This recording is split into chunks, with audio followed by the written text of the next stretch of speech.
Good morning. তোমরা সবাই তাহলে চলে এসছো? হ্যাঁ স্যার, আমরা সবাই চলে এসেছি। আজকে প্রথম দিন তো, তাই আজকে পড়ানো বন্ধ। আজকে শুধু তোমাদের নামগুলো আমি জেনে নেব, তারপরে গল্প করব। ঠিক আছে স্যার।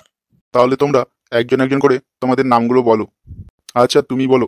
মেয়েরাই এখন প্রথম তো, তাই প্রথমে তুমিই বলো। না স্যার, এটা কিন্তু আপনি ঠিক করছেন না। মেয়েরা তো সব জায়গাতেই আগে, এখানে আপনিও মেয়েকে আগে করছেন। আরে বোকা, মহিলাদেরকে যদি আগে না করি তাহলে মহিলাগুলো তো কোনোদিনও এগোতে পারবে না। হ্যাঁ স্যার, সেটাও ঠিক। এখন দেখুন না, আমাদের রাজ্যটাই তো চালাচ্ছে একজন মহিলা। হ্যাঁ, ওই জন্যই তো বলছি তোদেরকে, মহিলাদের সাথে ঝামেলা করিস না, ওদেরকেই আগে হতে দে। স্যার, এরকম যদি ছেলে থাকে না, তাহলে মেয়েরা কোনোদিনও এগোতে পারবে না। এরা শুধু হিংসাই মরে যাবে।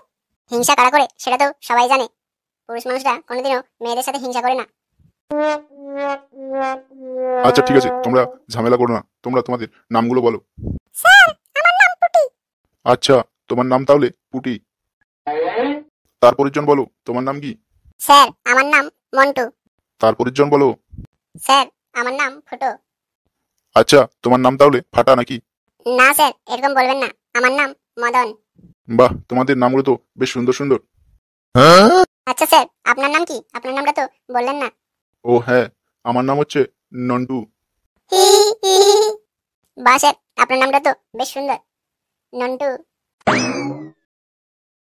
আচ্ছা ঠিক আছে, তাহলে আজকে আর ক্লাস করাচ্ছি না, আজকে তোমাদেরকে একটা গল্প শোনাবো। কি গল্প শোনাবেন স্যার? আজকে তোমাদেরকে যে গল্পটা আমি শোনাবো সেটার নাম হচ্ছে এক নাপিত ও এক রাজার গল্প। স্যার, গল্পের নাম শুনে গল্পটা শোনার জন্য মন খুব উতলা হচ্ছে। হ্যাঁ হ্যাঁ, শুরু করছি। ধৈর্য ধরে বসো, বেশি উতলা হও না, নাহলে কিছু বুঝতে পারবে না গল্পটা। হ্যাঁ স্যার, আপনি শুরু করুন, আমরা মন দিয়ে শুনছি। আচ্ছা ঠিক আছে, তাহলে তোমরা শোনো। একদিন এক নাপিত রাজার বাড়িতে নখ কাটতে গিয়েছিল। নাপিত রাজার নখ কাটতে কাটতে ভুল করে রাজার আঙুল কেটে দেয়। স্যার, তারপর তো মনে হয় তাহলে রাজা তার ছুরি দিয়ে নাপিতের গলা কেটে দেয়। দের পাগল, এই গল্পটা শুনবি তো, মাঝখানে কেন কথা বলছিস? নাপিত তার অসাবধানতার কারণে রাজার আঙুল কেটে ফেলে, এবং এই ঘটনায় নাপিত রাজার পায়ে ধরে কাঁদতে লাগলো এবং ক্ষমা চাইল। তারপর রাজা চিৎকার করতে লাগলো, কই আছিস, কে আছিস? এবং রাজার গলা শুনে মন্ত্রী এবং সৈন্যরা তার কাছে ছুটে আসলো। তারপর তারপর স্যার?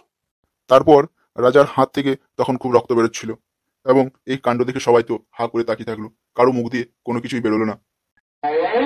তারপরে রাজার সৈন্যরা গিয়ে রাজবৈদ্যকে ডেকে আনলো, এবং তিনি এসে ওষুধ দিয়ে রাজার আঙুল বেঁধে দিল। তারপর মন্ত্রী বলে, দুঃখ করবেন না মহারাজ, ঈশ্বর যা করেন ভালোর জন্যই করেন, মঙ্গলের জন্যই করেন। হ্যাঁ স্যার, এটা কিন্তু ঠিক। ঈশ্বর যা করেন মঙ্গলের জন্যই করেন। হ্যাঁ, তা তো করে। তারপর স্যার, তারপরে কি হলো? তারপর রাজামশাই মন্ত্রীর এরকম কথা শুনে একেবারে তেলে বেগুনে জ্বলে উঠলেন। রাজামশাই বললেন, আমার দিকে প্রাণ যাচ্ছে, আর তুমি মঙ্গলের কথা বলে মস্করা করছো? কোথায় ঈশ্বরের মঙ্গল দেখলে তুমি, মন্ত্রীমশাই? তারপর রাজামশাই তো নাপিতকে দূর দূর করে তাড়িয়ে দিলেন, আর আদেশ দিলেন, মন্ত্রীকে কারারুদ্ধ করো।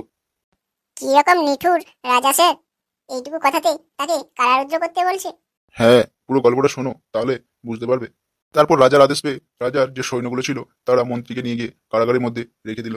এরপরে তোমরা মন দিয়ে শোনো, এরপরে তো আছে গল্পটার মজা। তারপরে কিছুদিন পর রাজা নিজে শিকারে বেরোন। পশুর খোঁজ করতে করতে রাজা একটা জঙ্গলের অনেক গভীরে চলে যান। সহসা একদল ডাকাত তখন রাজাকে ঘিরে ফেলে। তখন রাজা ডাকাতের হাতে ধরা পড়ে যান, এবং ডাকাতেরা রাজাকে নিয়ে একটা নির্জন স্থানে চলে আসে জঙ্গলের। স্যার, ডাকাতেরা রাজাকে লুট না করে রাজাকে নির্জন স্থানে নিয়ে আসলো কেন? চুপচাপ মন দিয়ে পুরো গল্পটা শুনবে, তবেই তো বুঝতে পারবে। এই তোরা মাঝে কেন বকিস বলতো? স্যার তো গল্পটা বলছেন, চুপ করে শোন না। এবং জঙ্গলের সেই নির্জন স্থানে ছিল একটা পুরনো ভাঙা মন্দির। মন্দিরের এক প্রান্তে দাঁড়িয়ে রয়েছেন এক বিভৎস কালীমায়ের মূর্তি, আর সামনে রয়েছে হাড়িকাটা। স্যার, হাড়ি কাটা মানে কি? এটা তো বুঝলাম না। আরে, হাড়িকাটা হচ্ছে যেখানে ছাগল বলি করা হয়, ওই যে কাটরার মতো হয় না, ওটাকেই বলে হাড়িকাটা। ও আচ্ছা, বুঝলাম। তারপর ডাকাতেরা স্থির করলো যে আজকের গভীর রাত্রে এই রাজাকে এখানে বলি দেওয়া হবে।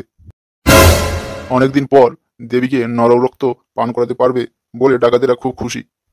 স্যার, আর বলবেন না, আমার কিন্তু ভয় হচ্ছে। আমি কিন্তু এই বলি টলি দেখতে পারি না, আর শুনতে পারি না। হি হি। আরে মন্টু, তুই এসব কি বলছিস? তোর কথা শুনে তো দেখ মেয়েটা কেমন হাসছে। না না, ভয়ের কিছু নেই, গল্পটা শোনো, তাহলেই তো বুঝতে পারবে। তারপরে রাজা চোখের জলে ডাকাতদের সামনে প্রাণ ভিক্ষা চাইলেন। কিন্তু কে কার কথা শোনে, তারা তো আনন্দে একবারে মেতে উঠেছে। তারপরে ডাকাত দলের একজনের লক্ষ্য করে যে ডাকাতের একটা আঙুল তো কাটা, আর এই খুঁত থাকলে তার রক্ত দেবী গ্রহণ করবেন না। সুতরাং রাজা এখানে ডাকাতদের হাত থেকে মুক্তি পেয়ে গেল এবং বাড়ি ফিরল। আর রাজা বাড়ি ফিরে মন্ত্রীকে তার কাছে আনার জন্য আদেশ দিল এবং তারপরে রাজা মন্ত্রীর কাছে ক্ষমা চাইল এবং সব ঘটনা খুলে বলল।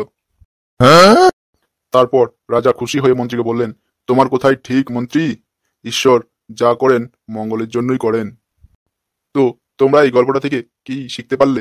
স্যার, আমরা এই গল্পটা থেকে শিখলাম যে যা কিছু হচ্ছে সেসব নিয়ে বেশি চিন্তা ভাবনা করা চলবে না। ঠাকুর যা করেন মঙ্গলের জন্যই করেন। Very good. এই তো তোমরা বুঝতে পেরে গেছো। তো ডিয়ার ভিউয়ার্স, আপনারা এই গল্পটা থেকে কি বুঝলেন কমেন্ট করে অবশ্যই জানান, এবং ভিডিওটা যদি আপনাদের কাছে ভালো লাগে তাহলে ভিডিওটাতে একটা লাইক করে দেবেন।